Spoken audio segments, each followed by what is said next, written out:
गुरुर्ब्रह्मा गुरुर्विष्णु गुरुर्देव महेश्वर गुरुर्साक्षात् परं ब्रह्म तस्मै श्री गुरुवे अखण्डमण्डलाकारं व्याप्तं येन चराचरं तत्पद्मदर्शितं येन तस्मै श्रीगुरुवे नमः। ध्यानमूलं गुरुमूर्ति पूजामूलं गुरुपदं मंत्रमूलं गुरुर्वाक्यं मोक्षमूलं गुरुकृपा।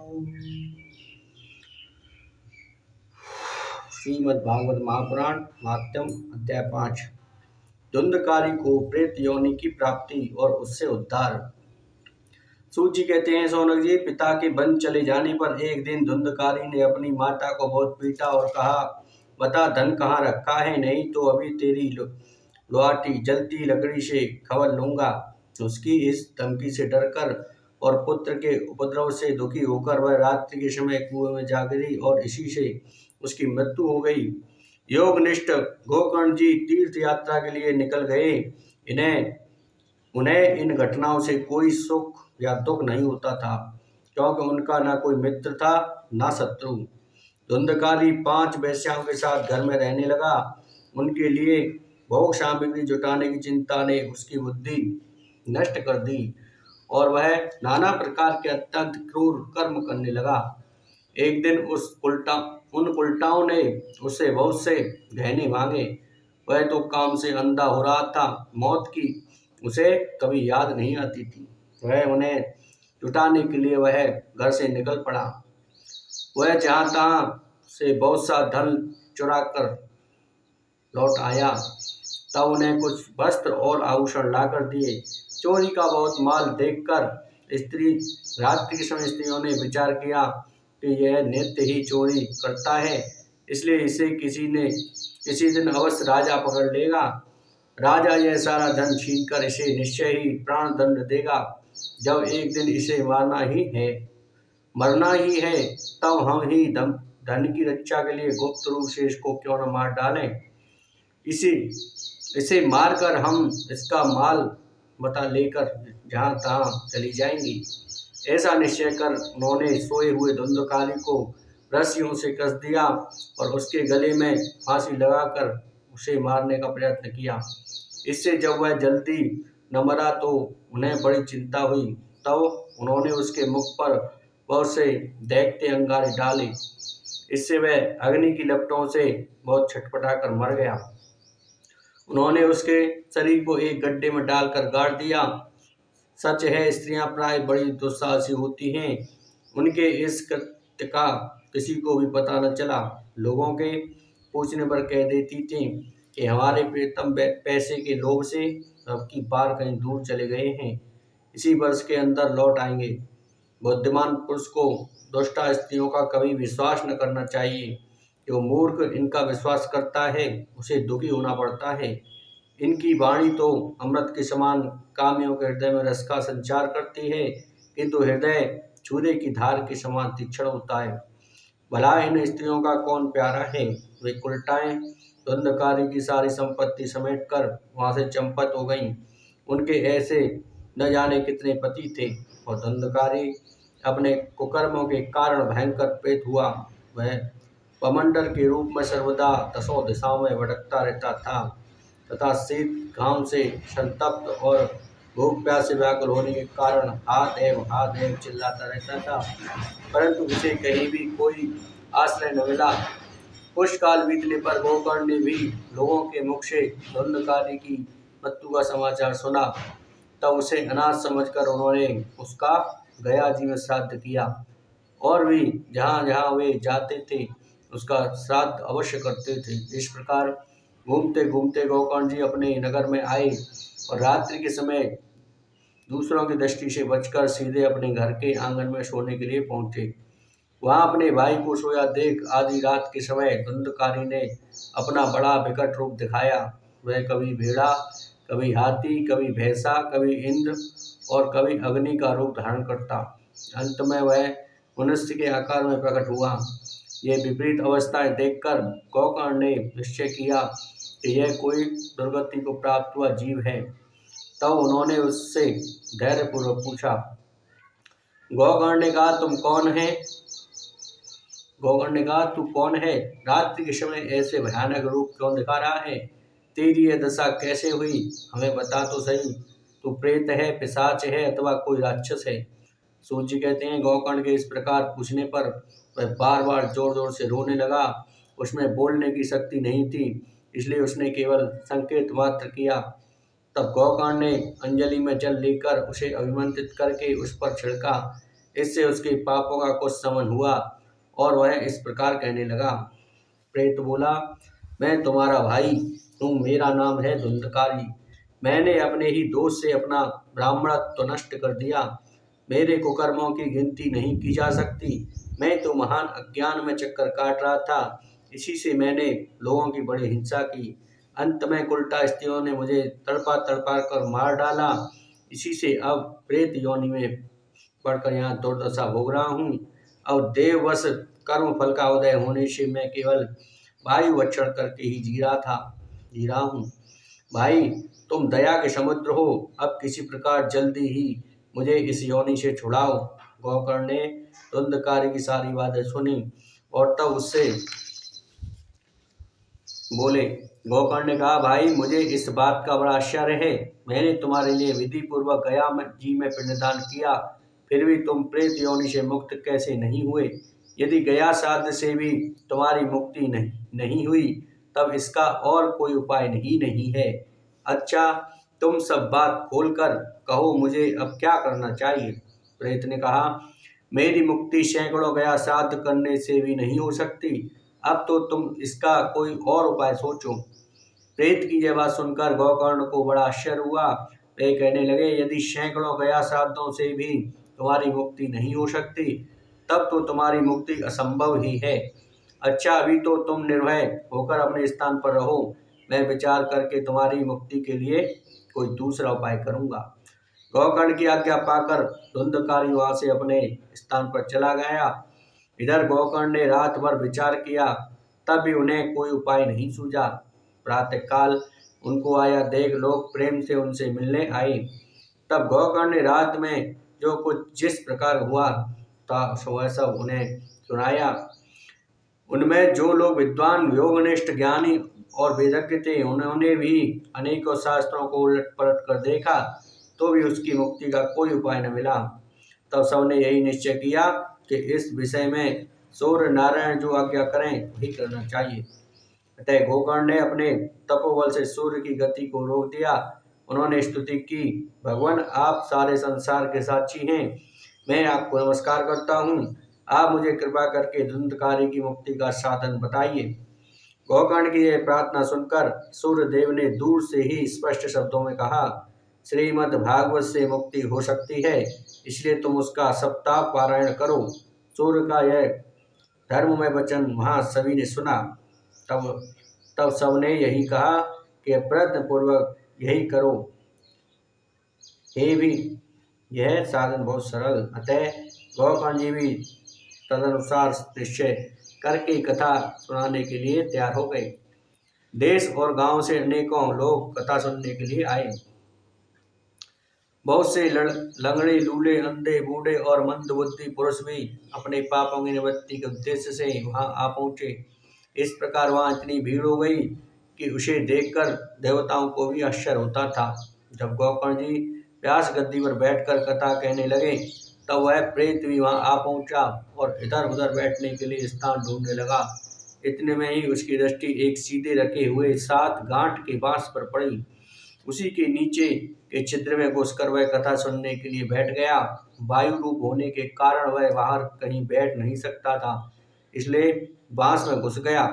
गौकर्ण ने एक वैष्णव ब्राह्मण को मुख्य श्रोता बनाया और प्रथम स्कंद से ही स्पष्ट स्वर में कथा सुनानी आरंभ कर दी।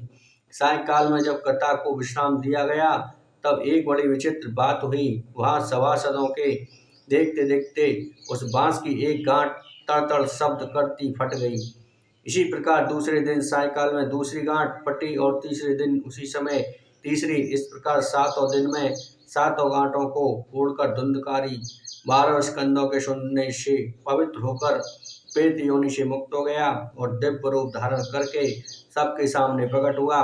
उसका मेघ के समान श्याम शरीर पीतांबर और तुलसी की मालाओं से सुशोभित था तथा सिर पर मनोहर मुकुट और कानों में कमनीय कुंडल झिलमिला रहे थे। उसने तुरंत अपने भाई गोकर्ण को प्रणाम करके कहा, भाई तुमने कृपा करके मुझे प्रेत योनि की यातनाओं से मुक्त कर दिया। यह प्रेत पीड़ा का नाश करने वाली श्रीमद् भागवत की कथा धन्य है तथा श्री कृष्णचंद्र के धाम की प्राप्ति कराने वाला इसका सप्ताह भी धन्य है। जब सप्ताह श्रवण योग लगता है तब सब पाप थर्रा उठते हैं कि अब यह भागवत की कथा जल्दी हमारा अंत कर देगी। जिस प्रकार आग गीली सूखी छोटी बड़ी सब तरह की लकड़ियों को जला डालती है, उसी प्रकार यह सप्ताह श्रवण मन वचन और कर्म द्वारा किए हुए नए पुराने छोटे बड़े सभी पापों के को भस्म कर देता है। विद्वानों ने देवताओं की सभा में कहा है कि जो लोग इस भारतवर्ष में श्रीमद् भागवत की कथा नहीं सुनते उनका जन्म वृथा ही है।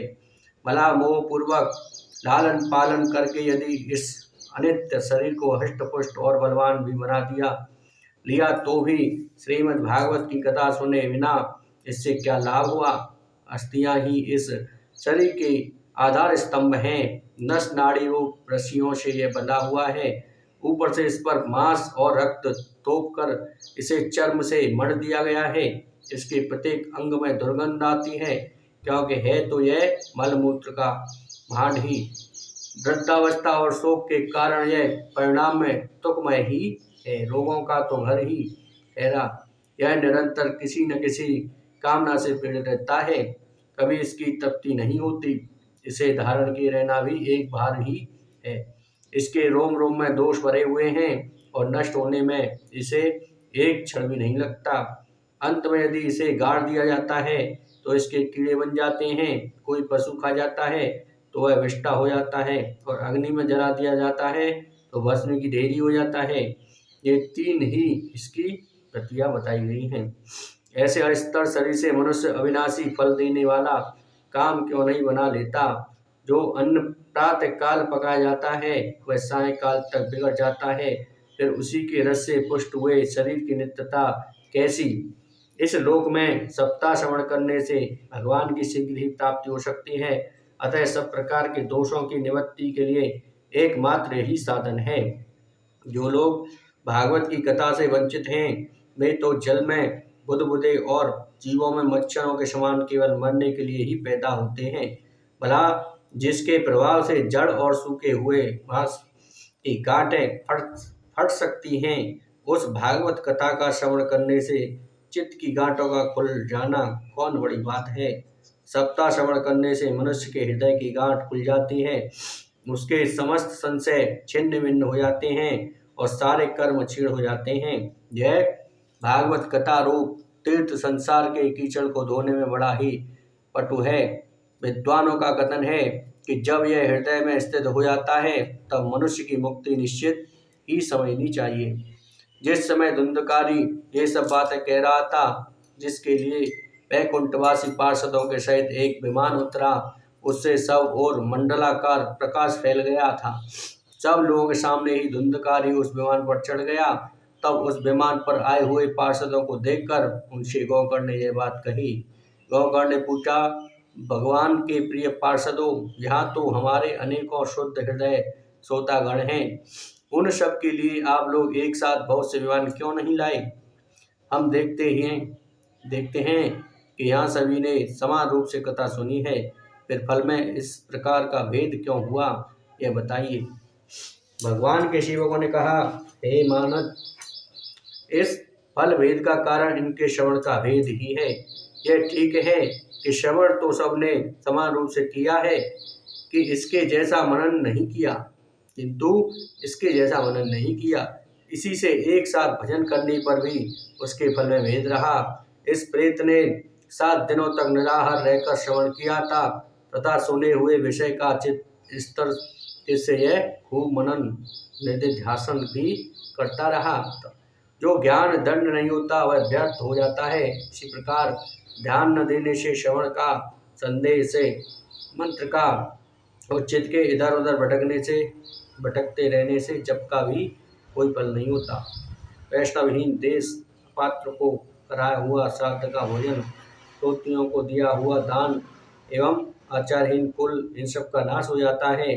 गुरु वचनों में विश्वास, दीनता का भाव, मन के दोष पर विजय और कथा में चित्त की एकाग्रता इत्यादि नियमों का यदि पालन किया जाए तो श्रवण का यथार्थ फल मिलता है।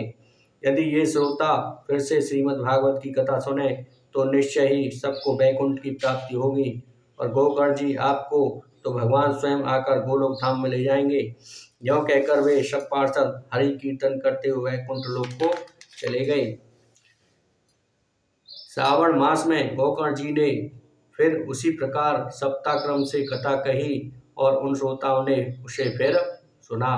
नारद जी इस कथा की समाप्ति पर जो कुछ हुआ वह सुनिए। वहाँ भक्तों से भरे हुए विमानों के साथ भगवान प्रकट हुए। सब ओर से खूब जय जयकार और नमस्कार की ध्वनियाँ होने लगीं। भगवान स्वयं हर्षित होकर अपने 5 जन्य शंख की ध्वनि करने लगे और उन्होंने गोकर्ण को हृदय से लगाकर अपने ही समान बना लिया। उन्होंने क्षण भर में ही अन्य सब श्रोताओं को भी मेघ के समान श्याम वर्ण रेशमी पीताम्बरधारी तथा किरीट और कुंडलादि से विभूषित कर दिया। उस गांव में कुत्ते और चांडाल पर्यंत जितने भी जीव थे वे सभी गोकर्ण जी की कृपा से विमानों पर चढ़ा लिए गए तथा जहाँ योगी जन जाते हैं उस भगवत धाम में वे भेज दिए गए। इस प्रकार भक्तवत्सल भगवान श्री कृष्ण कथा श्रवण से प्रसन्न होकर गोकर्ण जी को साथ ले अपने ग्वाल वालों के प्रिय गोलोक धाम में चले गए। पूर्व काल में जैसे अयोध्यावासी भगवान श्री राम के साथ साकेत धाम सिधारे थे उसी प्रकार भगवान श्री कृष्ण उन सबको योगी दुर्लभ गोलोक धाम को ले गए, जिस लोक में सूर्य चंद्रमा और सिद्धि की भी कभी गति नहीं हो सकती। उसमें वे श्रीमद् भागवत श्रवण करने से चले गए। नारद जी सप्ताह यज्ञ के द्वारा कथा श्रवण करने से जैसा उज्जवल फल संचित होता है उसके विषय में हम आपसे क्या कहें। अजीत जिन्होंने अपने कर्णपुट से गोकर्ण जी की कथा के एक अक्षर का भी पान किया था वे फिर माता के गर्भ में नहीं आए। जिस गति को लोग वायु जल या पत्ते खाकर शरीर सुखाने से वह बहुत काल तक घोर तपस्या करने से और योगाभ्यास से भी नहीं पा सकते उसे वे सप्ताह श्रवण से सहज में ही प्राप्त कर लेते हैं। इस परम पवित्र इतिहास का पाठ चित्रकूट पर विराजमान मुनीश्वर सांडिल्य भी ब्रह्मानंद में मग्न होकर करते रहते हैं। यह कथा बड़ी ही पवित्र है। एक बार के श्रवण से ही समस्त पाप राशि को भस्म कर देती है। यदि इसका श्राद्ध के समय पाठ किया जाए तो इससे पितृगणों की बड़ी तृप्ति होती है और नित्य पाठ करने से मोक्ष की प्राप्ति होती है। जय हो प्रभु।